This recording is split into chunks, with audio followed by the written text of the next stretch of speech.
भाई लोग, जब से एवेंजर्स डूम्सडे का ट्रेलर रिलीज हुआ है, बस तब से एक ही सीन पूरे इंटरनेट पर छाया हुआ है। स्टीव रॉजर्स का अनएक्सपेक्टेड रिटर्न, जहां उसे एक ग्लिम्स ने ही हर मार्वल फैन को इमोशनल भी कर दिया और एक्साइटेड भी। लेकिन फिर जितनी बड़ी ये सरप्राइज एंट्री थी, उससे भी बड़ा एक सवाल सबके दिमाग में घूम रहा है कि आखिर स्टीव रॉजर्स वापस आया कैसे। क्योंकि एंड गेम के एंड में हमने क्लियरली देखा था कि स्टीव इन्फिनिटी स्टोन्स को उनकी ओरिजिनल टाइमलाइन में वापस रखने के बाद प्रेजेंट में लौटकर नहीं आता, बल्कि वो पास्ट में ही पैगी कार्टर के साथ अपनी जिंदगी जीने का डिसीजन लेता है। और फिर सालों की सैक्रिफाइस के बाद उसे फाइनली वो हैप्पीनेस मिलती है जिसका वो हमेशा से हकदार था। तो फिर अब अचानक वो दोबारा एवेंजर्स के साथ बैटलफील्ड में क्या कर रहा है? क्या उसने पैगी को छोड़ दिया? क्या किसी ने उसे फोर्स करके वापस बुलाया? या फिर ट्रेलर में जो स्टीव हमें दिख रहा है वो हमारा स्टीव रॉजर्स है ही नहीं? तो भाई लोग, आज हम कुछ ऐसी थ्योरीज की बात करने वाले हैं जो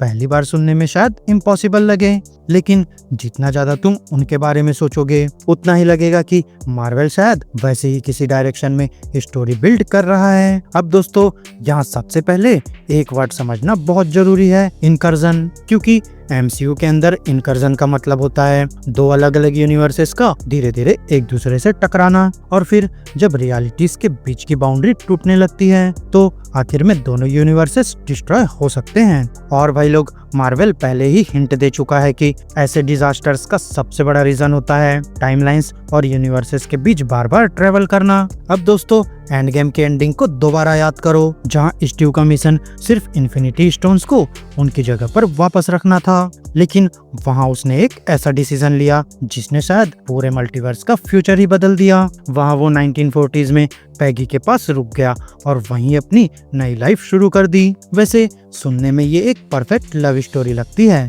लेकिन फिर मल्टीवर्स के पर्सपेक्टिव से देखा जाए तो शायद यही सबसे बड़ी प्रॉब्लम थी। क्योंकि रूसो ब्रदर्स खुद कंफर्म कर चुके हैं कि अगर स्टीव पास्ट में रुकता है तो एक कम्प्लीटली नई ब्रांच टाइमलाइन क्रिएट होती है। और फिर लॉकी सीजन 2 ने हमें ये भी बता दिया था कि हर ब्रांच टाइमलाइन धीरे धीरे एक इंडिपेंडेंट यूनिवर्स बन सकती है। तो यहाँ इसी वजह से TVA का एग्जिस्टेंस इतना इम्पोर्टेंट है। और अब यहीं से थ्योरी और भी इंटरेस्टिंग हो जाती है, जहाँ डूम्सडे के ट्रेलर में लॉकी के पास TVA का बैज नजर आता है। वैसे पहली नजर में शायद ये एक छोटा सा डिटेल लगे, लेकिन भाई लोग, मार्वल कभी भी ऐसे रैंडम डिटेल्स नहीं दिखाता। और अगर तुम उस सीन को ध्यान से देखो तो लॉकी किसी बैटलफील्ड में नहीं, बल्कि एक नॉर्मल फैमिली हाउस के अंदर खड़ा हुआ दिखाई देता है, जहां पीछे येलो कर्टेन्स और घर का सेटअप काफी हद तक स्टीव के पीसफुल रिटायरमेंट वाले टीजर से मैच करता है। तो क्या मार्वल हमें बिना कुछ बोले एक हिडन क्लू दे रहा है? क्या पता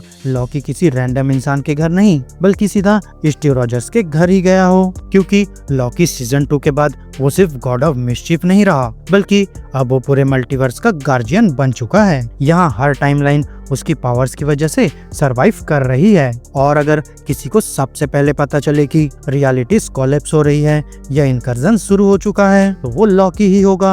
और अगर पूरे मल्टीवर्स को बचाने के लिए किसी एक हीरो को रिटायरमेंट से वापस बुलाना पड़े तो उससे बेहतर चॉइस स्टीव रॉजर्स से अच्छा कौन हो सकता है? लेकिन फिर यहाँ एक और बहुत बड़ा सवाल खड़ा होता है कि अगर लॉकी सच में स्टीव को रिक्रूट करने गया था तो वो उस तक पहुंचा कैसे? क्योंकि लॉकी अब सिर्फ एसगार्ड का प्रिंस नहीं रहा, और लॉकी सीजन 2 के एंड में उसने खुद को सेक्रीफाइस करके पूरे मल्टीवर्स को अपनी पावर से होल्ड कर लिया था। तो क्या वो अपनी जगह छोड़कर फ्रीली किसी भी टाइमलाइन में ट्रेवल कर सकता है? हो सकता है मार्वल इसका आंसर फ्यूचर में रिवील करे। शायद लॉकी अपनी फिजिकल बॉडी को टाइम ट्री के साथ कनेक्टेड रखता हो और सिर्फ अपनी मैजिकल प्रोजेक्शन को अलग अलग यूनिवर्सेस में भेजता हो, डॉक्टर स्ट्रेंज की एस्ट्रल प्रोजेक्शन की तरह। और भाई लोग, अगर ऐसा है तो स्टीव तक पहुंचना उसके लिए बिल्कुल पॉसिबल है। लेकिन दोस्तों, ऑनेस्टली एक और थ्योरी है जो इससे भी ज्यादा लॉजिकल लगती है। तुम्हें एंड गेम का टाइम हिस्ट याद है? जब स्टीव और टोनी टेसरेक्ट खो देते हैं, तब दोनों 1970 में जाते हैं और हैंक पिम की लैब से एक्स्ट्रा पिम पार्टिकल्स लेकर आते हैं। लेकिन मार्वल ने कभी ये रिवील ही नहीं किया कि स्टीव के पास एंड में कितने पिम पार्टिकल्स बचे थे। और दोस्तों, वही चीज इस थ्योरी को इंटरेस्टिंग बना देती है। यहाँ क्या पता स्टीव ने कुछ पिम पार्टिकल्स फ्यूचर के लिए बचा कर रखे हों, और जब लॉकी उसके पास हेल्प मांगने आता है तब वही क्वांटम रेल्म उसके लिए अर्थ 616 में वापस आने का रास्ता बन जाता है। और दोस्तों अब इसी पॉइंट से एक और थ्योरी शुरू होती है जो शायद पूरी टाइमलाइन को परफेक्टली एक्सप्लेन कर सकती है, जहां एंड गेम के लास्ट सीन में सैम विल्सन ओल्ड स्टीव से एक सिंपल सा सवाल पूछता है कि पैगी के साथ जिंदगी कैसी थी, लेकिन स्टीव सिर्फ स्माइल करता है और कहता है नहीं मुझे नहीं लगता, मैं बताऊंगा। तो दोस्तों उस वक्त हमें लगा था कि यहाँ स्टीव सिर्फ अपनी पर्सनल लाइफ प्राइवेट रखना चाहता है, लेकिन क्या पता असली रीजन कुछ और ही हो। सोचो अगर बेंच पर बैठा हुआ ओल्ड स्टीव ऑलरेडी डूम्सडे और सीक्रेट वॉर्स की पूरी जर्नी कंप्लीट कर चुका हो सकता है उसने डॉक्टर डूम के अगेंस्ट फाइनल वॉर भी लड़ी हो सकता है उसने सैम विल्सन को ऑफिशियली कैप्टन अमेरिका बनते हुए भी देख लिया हो, और इसी वजह से वो फ्यूचर के इवेंट्स रिवील नहीं कर सकता था। और भाई लोग अगर ये थ्योरी सच है तो यहाँ टाइमलाइन कुछ इस तरह से काम करती है, जहाँ स्टीव पैगी के साथ अपनी लाइफ पीसफुली जीता है, फिर सालों बाद लॉकी उसके पास आता है और बताता है कि मल्टीवर्स कोलैप्स होने वाला है, और फिर स्टीव एक बार फिर अपनी शील्ड उठाता है और क्वांटम रेल्म के थ्रू एवेंजर्स के पास लौट आता है। उसके बाद वो डॉक्टर डूम के खिलाफ फाइनल बैटल लड़ता है, डूम्सडे सरवाइव करता है, सीक्रेट वॉर सरवाइव करता है, और जब सब कुछ खत्म हो जाता है तब दोबारा उसी मोमेंट पर पैगी के पास वापस चला जाता है जहां से वो निकला था। और फिर ब्रूस बैनर की एक लाइन यहाँ बहुत इंपॉर्टेंट हो जाती है जो उसने एंड गेम में कही थी कि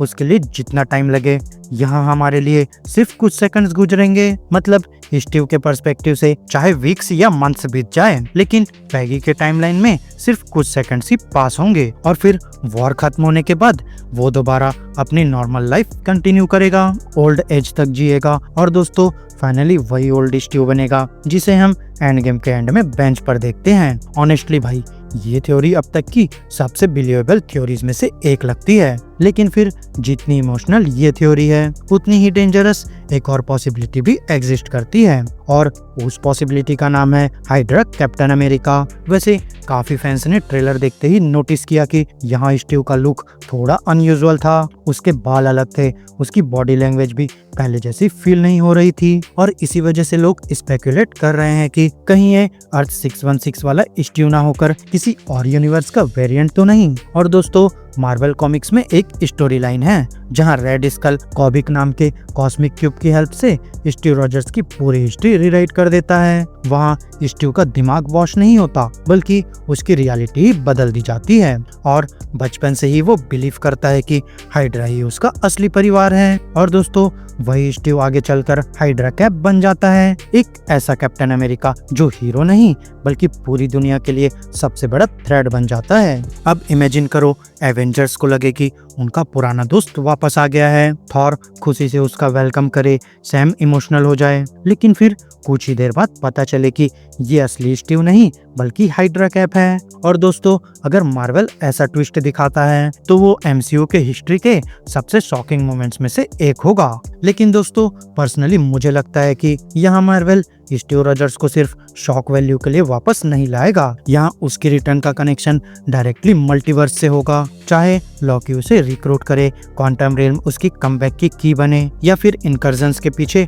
उसका डिसीजन ही इनडायरेक्टली रिस्पॉन्सिबल हो, लेकिन यहाँ एक बात बिल्कुल क्लियर लग रही है कि यहाँ स्टीव रॉजर्स इस बार सिर्फ एक सपोर्टिंग कैरेक्टर बनकर नहीं आ रहा, बल्कि यहाँ एवेंजर्स, डूम्सडे और सीक्रेट वॉर्स में उसका रोल पूरी मल्टीवर्स सागा की डायरेक्शन बदल सकता है। और दोस्तों अगर इन थ्योरीज में से आधी भी सच निकली तो हम मार्वल स्टूडियोज की हिस्ट्री की सबसे बड़ी कैप्टन अमेरिका स्टोरी देखने वाले हैं। तो बताओ अब तुम्हारी थ्योरी क्या कहती है? क्या लॉकी सच में स्टीव को रिक्रूट करने गया था? क्या एंड गेम वाला ओल्ड स्टीव फ्यूचर से आया स्टीव था? या फिर मार्वल हम सबको सरप्राइज देने के लिए हाइड्रा कैप को लाइव एक्शन में इंट्रोड्यूस करने वाला है? अपनी थ्योरी कमेंट्स में जरूर बताना, और अगर वीडियो पसंद आई हो तो वीडियो को लाइक करो, चैनल को सब्सक्राइब करो और नोटिफिकेशन बेल ऑन करना मत भूलना, क्योंकि एवेंजर्स डूम्सडे को लेकर अभी और भी बहुत बड़े सीक्रेट्स सामने आना बाकी है। और हाँ दोस्तों साथ ही वीडियो को हाइप करना मत भूलना।